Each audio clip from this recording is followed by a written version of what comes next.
Ah ulan Rıza, neden hala gelmedi? Vay. Yoksa saatimi şaşırdı bu kıyar.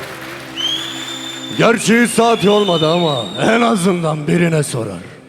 Cebimde 1 lira desen yok. Madar olduk meyhane. Ah eşek kafam, nasıl da güvendim o hergele. Gelse balığa çıkacaktık. Hani ne çekerse kızartıp birayla yutacaktık. Kafalarımız tam olunca şarkılar döktürüp enteresan hayalleri doğacaktık.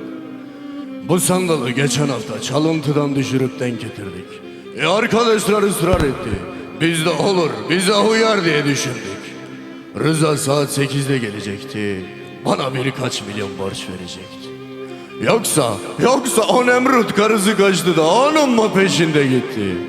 Eğer öyleyse yandık. Gudubet kendi yaptı yapacağını. Geçen sene de merdivenlerden itip kırmıştı Rıza'nın bacağını. Abi Allah seni inandırsın. Kadın da boy şu kadar. Kalça fırıldak, boy çatlak, kafa çatlak.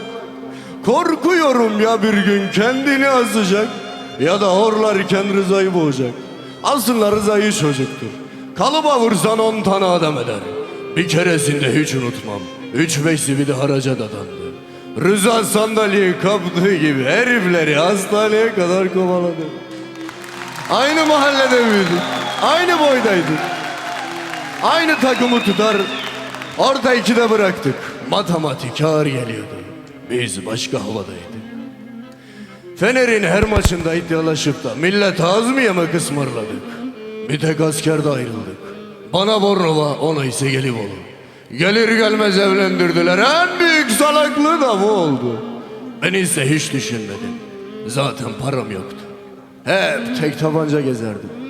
Benim istediğimi anam beğenmedi. Anamın gösterdiğini ben istemedim.